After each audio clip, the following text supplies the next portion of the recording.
কোনো ক্লাসে বা কোনো পরীক্ষায়, চাকরির পরীক্ষায় হোক, কম্পিটিটিভ পরীক্ষায় হোক, যে কোনো পরীক্ষায় যদি টপার হতে চাও তাহলে এখানে কিছু রুলস অ্যাপ্লাই করতে হয়। কি কি টিপস অ্যাপ্লাই করতে হয়? 1 নম্বর টিপস হলো যে টপাররা জানে যে বইয়ের শুধুমাত্র সহজ সহজ বিষয়গুলো পড়লে হবে না। কেননা যদি তুমি টপ করতে চাও একটা ক্লাসের, একটা পরীক্ষার টপ হতে চাও, তাহলে দেখা যাবে যে তোমার যে যে জিনিসগুলো দুর্বল আছে বা অন্য ব্যক্তিদের যে সমস্ত জায়গাগুলো দুর্বল আছে, সেই সমস্ত দুর্বল জায়গাগুলো যেন তোমার স্ট্রং থাকে। ধরো সাপোজ একটা অঙ্কের ক্ষেত্রে বীজগণিতিক অঙ্ক কঠিন হয় বা কারোর পাটিগণিত অঙ্ক কঠিন হয়। একটা ক্লাসে ম্যাক্সিমাম ছাত্র বলছে যে, সার্ভে করে দেখা যাচ্ছে যে 100 জনের মধ্যে 80 জন বলছে যে আমাদের পাটিগণিত অঙ্ক কঠিন লাগে।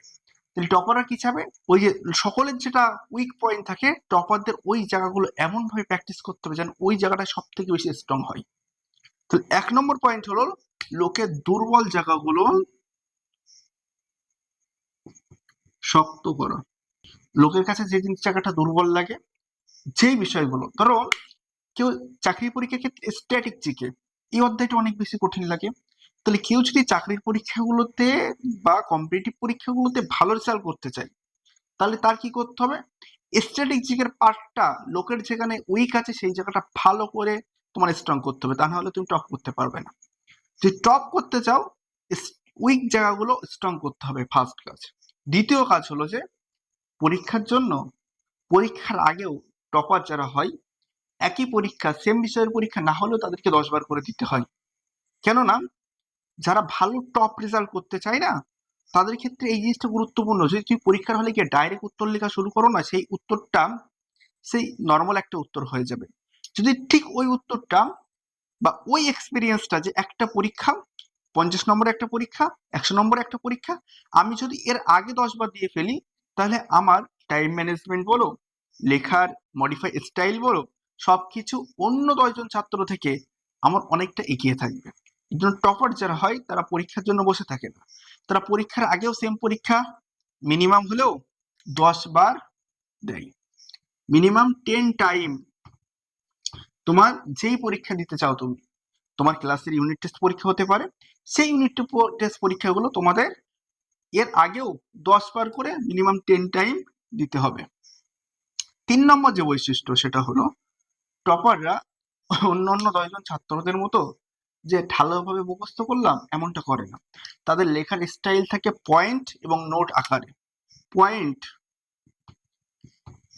খুব গুরুত্বপূর্ণ পয়েন্ট, কিন্তু পয়েন্টটা পরীক্ষায় ঢালাওভাবে লিখলে কিন্তু ভালো নম্বর পাওয়া যায় না। নম্বর একটা এভারেজ নম্বর থাকবে, কিন্তু স্ট্রং নম্বর পেতে গেলে পয়েন্ট করে করে নম্বর মানে লিখতে হবে। আর নোটটা থাকবে যেন স্ট্রং, নোটটা ভালো নোট থাকবে, যে আর 10 জন ছাত্রদের মতো যে অ্যাপারেটলি নোটটা এমনটা না, তাদের নিজস্ব নোট থাকবে এবং খুবই স্ট্রং নোটটা হবে। 4 নম্বর যে পয়েন্টটা সেটা হলো পরীক্ষার খাতাগুলো প্রথম থেকে শেষ পর্যন্ত একদম পুরো মানে খুবই সুন্দর পরিষ্কার পরিচ্ছন্নতা বজায় রাখতে হবে। পরীক্ষার খাতা কিন্তু একটা খুবই স্ট্রং জিনিস। যদি তুমি পরীক্ষার খাতায় পরিষ্কার পরিচ্ছন্নতা বজায় রাখতে না পারো, তাহলে কিন্তু তুমি কখনোই ক্লাসে টপ করতে পারবে না। তাহলে প্রথম কাজ কি তোমার হলো? এক, লোকের যেই জায়গাগুলো দুর্বল সেই জায়গাগুলো যেন তোমার স্ট্রং থাকে। 2 নম্বর পয়েন্ট, তুমি যে পরীক্ষাটা দেবা সেই পরীক্ষাটা দেওয়ার আগেও তোমাকে ওই পরীক্ষাটা মিনিমাম তার আগেও 10 বার দিতে হবে। 3 নম্বর হলো তোমার লেখার ধরন, লেখার স্টাইল একদম পুরো ঢালাও হলে চলবে না।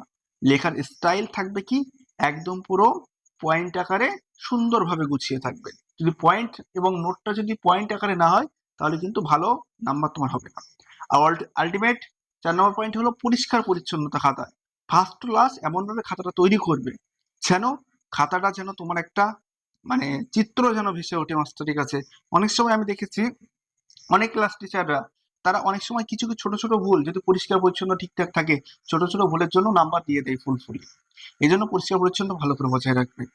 আর কোশ্চেন গুলো ভালো করে পড়বে এবং পড়ে বুঝে উত্তর লেখার চেষ্টা করবে। কারণ স্ট্রং লোকের যে জায়গাগুলো উইক দুর্বল, সেই জায়গাগুলো তুমি যদি স্ট্রং না করতে পারো, তাহলে কখনোই টপার হওয়ার স্বপ্ন ছেড়ে দেবো। যারা চাকরির পরীক্ষা প্রিপারেশন নিতে চায়, যেই জায়গাগুলো তাদেরকে কঠিন মনে হয় সবারই ক্ষেত্রে, সেই জায়গাগুলো তাদেরকে স্ট্রং করতে হবে। যদি স্ট্রং না করতে চাও, সবাই তো সহজ কোশ্চেন গুলো উত্তর দিতে পারবে। তাহলে সবাই তো সহজ কোশ্চেনগুলোর উত্তর নিয়ে তো কম্পিটিশন হয় না। কম্পিটিশন হয় কোথায়? কম্পিটিশন হয় কঠিন কোশ্চেনগুলোর উত্তর নিয়ে। কারণ কঠিন কোশ্চেনগুলো যে যত বেশি করতে পারবে তার লেভেল তত বেশি হাই হবে।